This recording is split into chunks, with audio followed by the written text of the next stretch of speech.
அன்பு தமிழ் நெஞ்சங்களுக்கு வணக்கம். இந்த காணொளியில் நாம் தெரிந்து கொள்ள இருக்கின்ற தகவல் ஃபயர் திரைப்படத்தின் திரை விமர்சனம். வாங்க நிகழ்ச்சிக்கு போவோம். பெண்களிடம் அன்பாக பேசி அவர்களை காதல் வளையத்துக்குள் விழ வைத்து ஆபாசமாக படமெடுத்து அவர்களை மிரட்டி மந்திரிக்கு சப்ளை செய்யும் ஒரு பிசியோதெரபிஸ்டின் கதைதான் இந்த ஃபயர் படத்தின் கதை. எனது மகன் பிசியோதெரபிஸ்டாக இருக்கிறார். 2 நாட்களாக காணவில்லை. அவனை கண்டுபிடித்து கொடுங்கள் என்று அவரது பெற்றோர் போலீசில் புகார் கொடுக்கிறார்கள். அதை விசாரிக்கும் Semmancheri police inspector JSK Satishkumar physiotherapist doctor Kasi எங்கு போனார், அவருக்கு யார் யாரெல்லாம் எதிரிகள் என்று விசாரிக்க ஆரம்பித்து நல்ல பெயரும் புகழுடன் வாழ்ந்த அவருக்கு இன்னொரு முகமும் இருக்கிறது என்பதை கண்டுபிடிக்கிறார். அதில் பல பெண்களை காதல் மற்றும் ஆசையால் வீழ்த்தி பணம் பறிப்பதும் மந்திரியின் உற்சாகத்துக்கு அனுப்புவதும் தெரிய வருகிறது. அதில் எந்த பெண் பழிவாங்க காசியை கடத்தினால் அவனை என்ன செய்தார் என்று பல மர்மமான சம்பவங்களுடன் கிளுகிளுப்பான காட்சிகளுடன் சொல்வதுதான் ஃபயர் படத்தின் திரைக்கதை. இந்த படத்திற்கு 2 கதாநாயகர்கள்.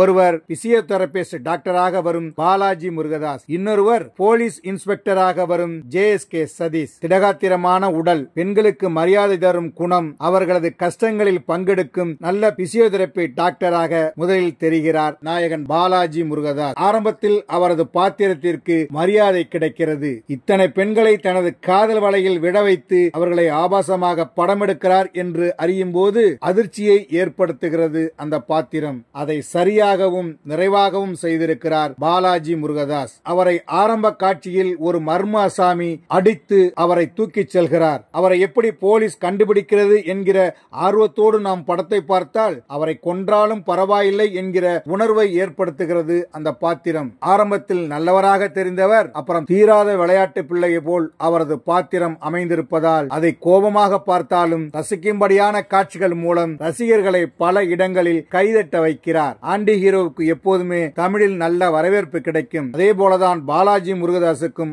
அமைந்திருக்கிறது. கந்துவட்டிக்காரனிடம் அடிதடி சண்டை போடுகின்ற காட்சியில் தனது ஆக்ஷன் காட்சிகள் மூலமும் வியக்க வைக்கிறார். JSK போலீஸ் அதிகாரியாக கம்பீரமான பாத்திரத்தில் வருகிறார். அவரது பாத்திரமும் நடவடிக்கைகளும் நாமும் அவரை ஃபாலோ செய்து போகின்ற உணர்வை ஏற்படுத்துகிறது. விசாரிக்கும் காட்சிகளில் ஆழம் இல்லாததால் அந்த பாத்திரத்தின் மீது பெரிதாக ஈர்ப்பு வரவில்லை. இருப்பினும் அவரது பாத்திரத்தை சுற்றியே கதை நடப்பதால் அவரோடு நாமும் கடந்து செல்கிறோம். சென்டிமெண்ட் காட்சிகளில் மனதில் நிற்கிறார். இருந்தாலும் இந்த படத்தை அவரே தயாரித்து இயக்கி நடித்திருக்கிறார். பெண்கள் நெருப்பாக இருக்க வேண்டும், அவர்களது பகைகளை அவர்களே சுட்டெரிக்க வேண்டும் என்று ஒரு நல்ல கருத்தையும் சொல்லி இருக்கிறார். கதை சொன்ன விதமும் காட்சிகளின் கோர்வையோடு நம்மை அழைத்துச் சென்ற விதமும் பாராட்டும்படி அமைந்திருக்கிறது.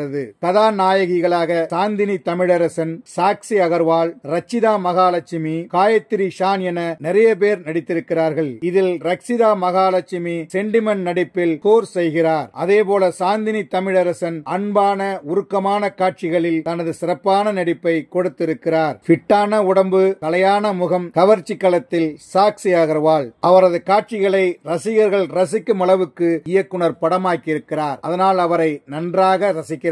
பெண்களை போக பொருளாக நடத்தும் மத்திய மந்திரியாக சிங்கம்புலி நடித்திருக்கிறார். அவரது பாத்திரமும் நடிப்பும் நகைச்சுவைக்கு துணை நிற்கிறது. இந்த படத்திற்கு வசனம் எழுதி சாந்தினி தமிழரசனின் தாத்தாவாக நடித்திருக்கிறார் வசனகர்த்தா SK ஜீவா. ஒரு தாத்தாவின் வேதனையை வலியுறுத்துகிற கேரக்டர். அதை சரியாக செய்திருக்கிறார்.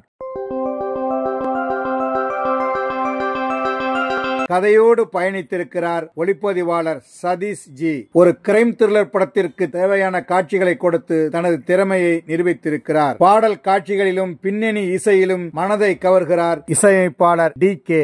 காட்சிகளை தொய்வில்லாமல் விறுவிறுப்பாக கொண்டு செல்ல பிரேம்குமாரின் படத்தொகுப்பு பெரிதும் உதவி இருக்கிறது. சஸ்பென்ஸ் கிரைம் த்ரில்லர் படங்களை விரும்பி பார்க்கும் ரசிகர்களுக்கு இந்த படம் நல்ல அனுபவமாக பொழுதுபோக்கு படமாக அமைந்திருக்கிறது. அதனால் ஃபயர் கிளுகிளுப்பான மிரட்டல். என்ன நேயர்களே, பயர் திரைப்படத்தின் திரை விமர்சனத்தை தெரிந்து கொண்டீர்களா? சரி, தமிழ் வலைக்காட்சியை தொடர்ந்து பாருங்கள். தமிழ் வலைக்காட்சியை லைக் பண்ணுங்க, ஷேர் பண்ணுங்க, கமெண்ட் பண்ணுங்க. தமிழ் வலைக்காட்சியின் புதிய அப்டேட்டுகள் உடனுக்குடன் உங்களுக்கு தெரிய வர அருகில் உள்ள பெல் பட்டனை மறக்காமல் அமுக்குங்க. கலை இலக்கியம் யாவும் மக்களுக்கு.